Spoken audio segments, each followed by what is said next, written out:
I don't quite know what happened at that moment.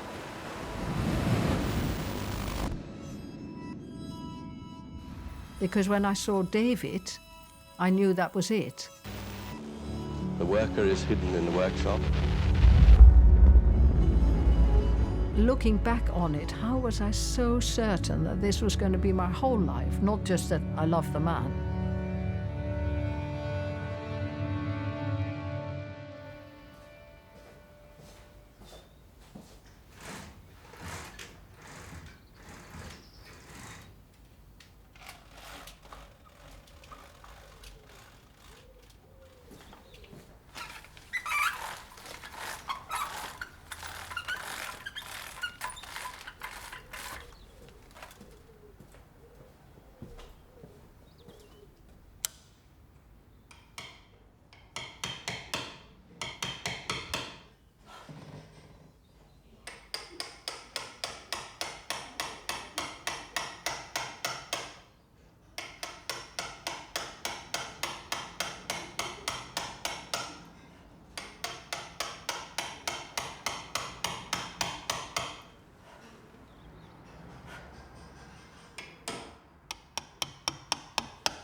David called us alphabeticians, and I love that word. I cannot do without cutting letters in stone. I'd go bananas.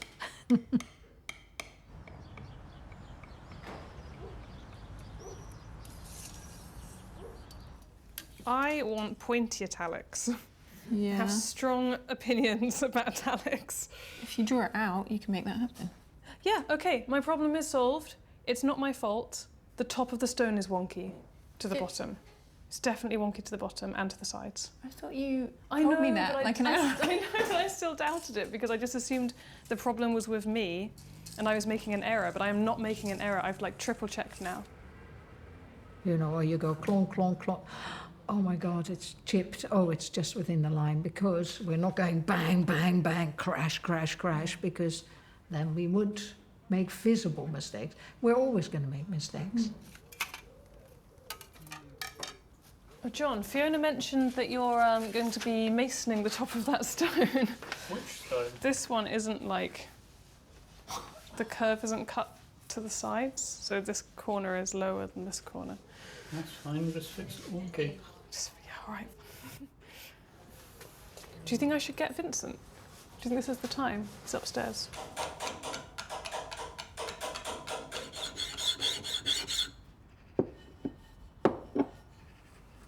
I don't think I've ever asked you that.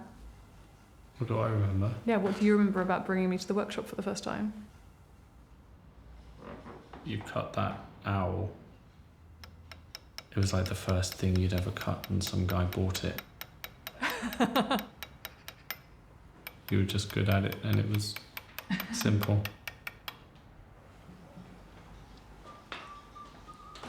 After we met, you brought me up to the workshop. I don't know how it happened, but I think you must have turned your back on me for like 1 second. And your mum put a pencil into my hand. Did I fit in? I can't remember. Yeah? I think it's probably inevitable that anyone who comes here ends up working here. Do you think so? Everyone gets captured by the place. Anyone, you know, who's open to.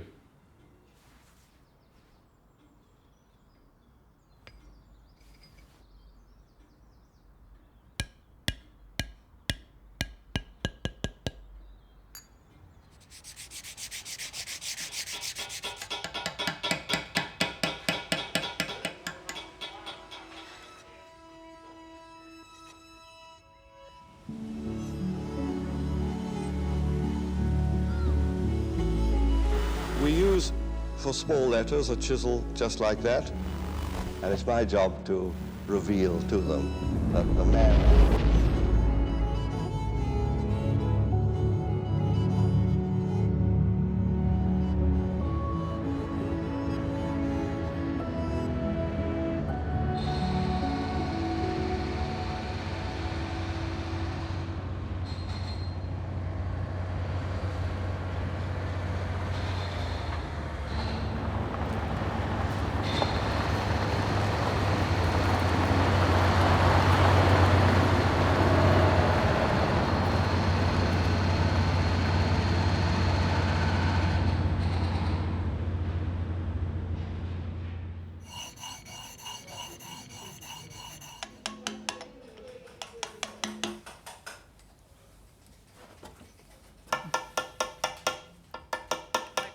like bristly boar hairs. Yeah, why do they do that? They're so eager to be seen, aren't they? I've suddenly started going really grey. And Boar hairs, did you say? like boar's hairs, yeah. You know, like they stick up like bristles when they first come in. You should collect them and make a brush. I'm not taking them out. I'm keeping them. They're my silver fox.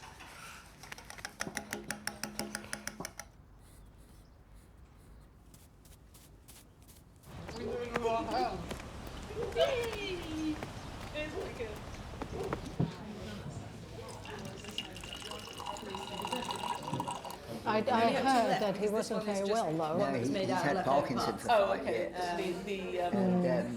The ghost in the machine. Yes, well, excitement to come. What excitement.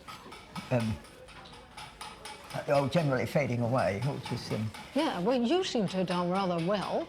yeah, Because we thought 5 years ago that you were curtains. I mean, I don't know how you did it. Yeah, well, you had your own dose in 2004. Yeah, absolutely. Yeah. And then we just keep going. Do you have a checkup every now and again? No, I never, never, because they might find something.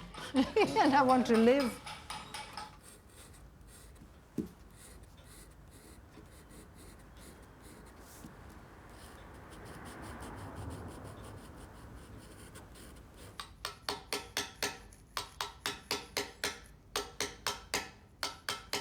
I think a lot of people who you tell about your job, they're all like, oh, do you cut headstones or like gravestones? Yeah, and they think it's depressing. Yeah, they think it's a bad thing. I don't think it's depressing at all. Because you're providing something that's like, means so much to them.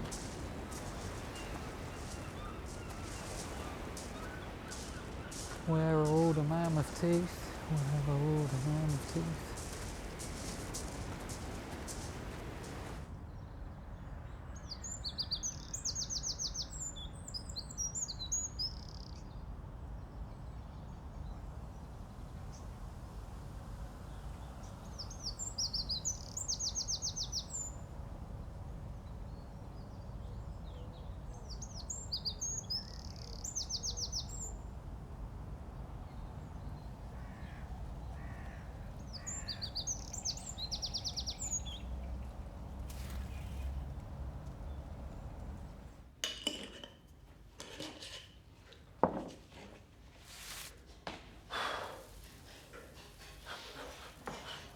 Brilliant. Okay, all done? I'm still a little bit embarrassed in a way, because it was as if he had no say over it either. You know, I was just bang. I went to a conference in Poland about type design. I went straight up to him, and when he looked round, I thought, right, that's it. That's it. All I need to do is to make sure I get there. My guest today is Mr. David Kindersley of Cambridge, England, a stone carver, designer of letters, designer of type, a sculptor, and many other things. He looked at this young girl. He was 62, I was 21. He was terrified. He was a married man in his 60s, and here came this Dutch girl on a clock sort of flopping around saying, whoa, we're going to work together, it's going to be fantastic. And he absolutely, for 2 years, kept pushing me back. After a year, he did let me into the workshop for 2 months to help him. And then he showed me how to cut letters. I didn't want to do anything else. He looked a bit like Darwin. He was always impeccably dressed. He was very, very dignified, very quiet. And of course, he was a very serious craftsman, very serious. But he was completely wild. You would see him walking in town at Christmas with a Stilton on his head or something. He really was always a gentleman. I said, I can't hold this any longer. I'm deeply in love with you, and I need to be with you all my life.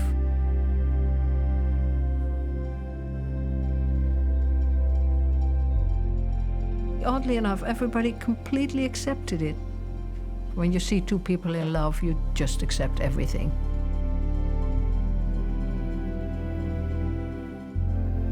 David and I had 3 sons, Paul, Hallam and Vincent. And we just worked. We didn't want anything else. We didn't need anything else.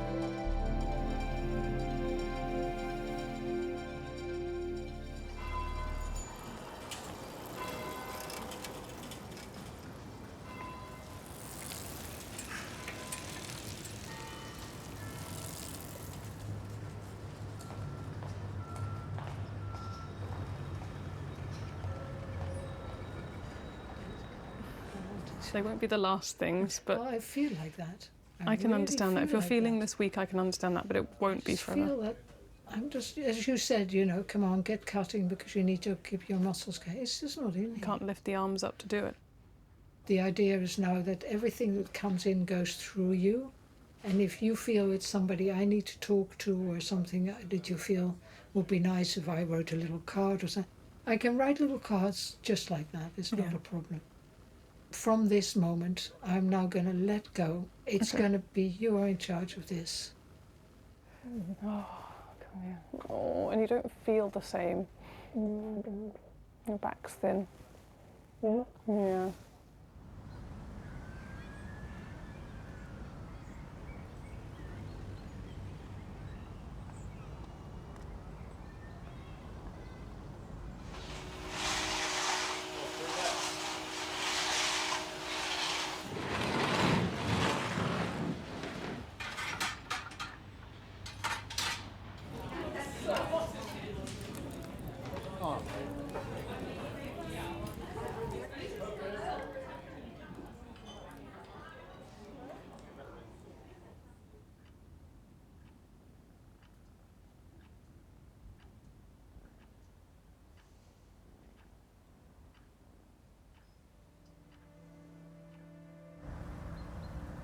In letter cutting, I've always felt I feel sort of down, or as you do, sometimes you feel your life's not going your way.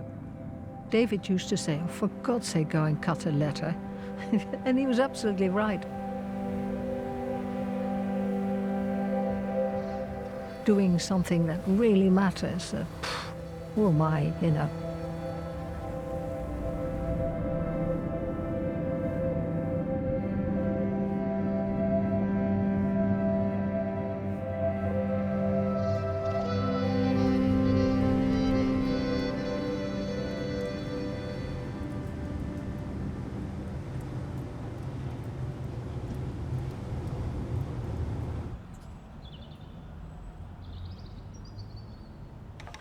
You are so far from normal. You don't get to judge people like that.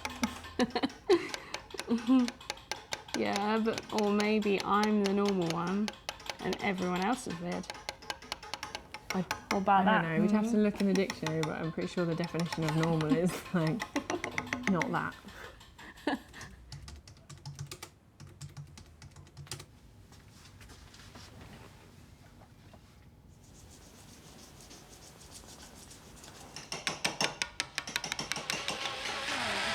Okay, swaps of time. What's that?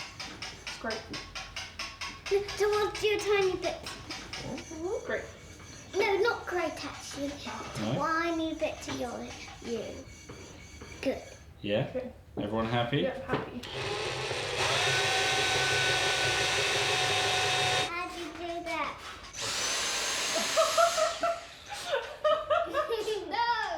No! Whoa. Okay. Yay!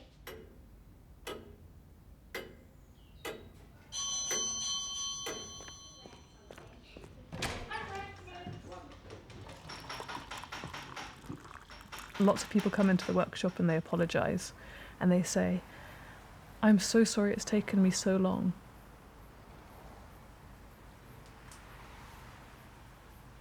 You don't need to apologise because you've taken exactly the right amount of time to get there.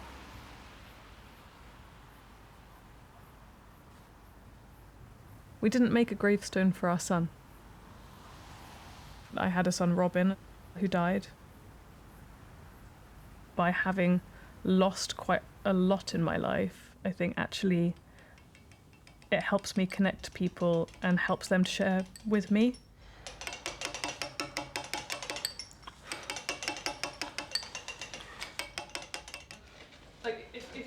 a lot of the work we do isn't just making a stone, it's helping people get past their own feelings and actually sort of start moving towards healing.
At Christmas, my father came, who was a medical doctor, and he looked at David, and he said, "There's something very wrong with David." Yeah, I think it is a beautiful thing. I'm sorry, I shouldn't say that something about my wife. Sometimes I feel like that, sometimes I don't. David was sitting there, so I went round to him, and I just completely broke down, sobbing on his chest, and I said, "My father says you're dying." And he said, "Yes, I am." "Well, how do you mean, yes, I am?" He said, "Well, I know I'm dying." He said, "Let's have a party." We never got to the party. I have the great good fortune of always being frightfully pleased with what I have just done. This euphoria lasts for about 24 hours, and I live on it. But then it vanishes.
When you're trying to do things as well as possible and work with your hands, you're not just teaching yourself how to do that better, it's also shaping you as a person.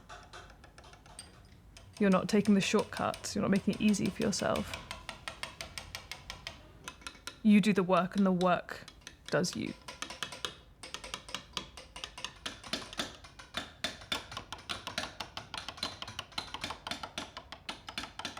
Lida cut one of these. So one of these stones was cut by someone who's been cutting for nearly 50 years. Can you tell which one it is? I don't know. But the point of this experiment wasn't to show you that we can cut an R. It was more to show you that the reason that the workshop has evolved and why it will continue to evolve is because we're all different.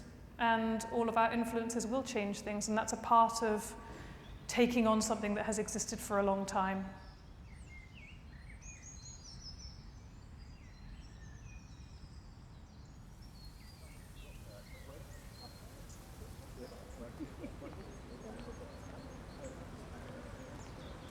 Look at that wonderful one.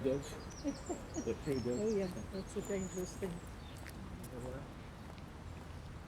Yeah. At this stage of life, I just sort of feel if I were to die tomorrow, I've done my bit. I'm okay with that.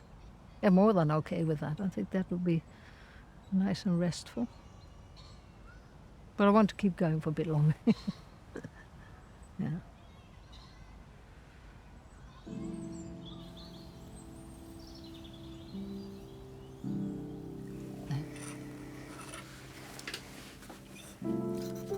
Yeah, sorry, you have to get the nib so that it's, yeah, like that. You have to, so that it's like this. Can you see that? So it's flat on the nib, yeah. Yeah. Now we got to choose which way we want to spend our life.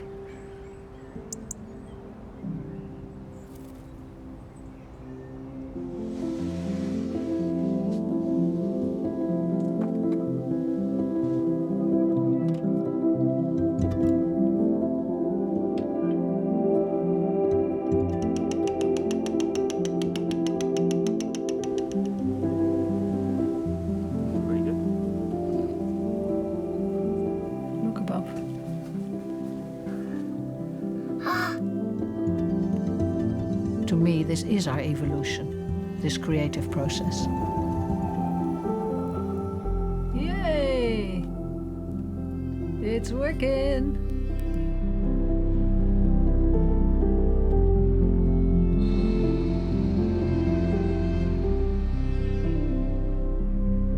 What we're trying to leave behind, what we're trying to show each other, how we keep each other in life.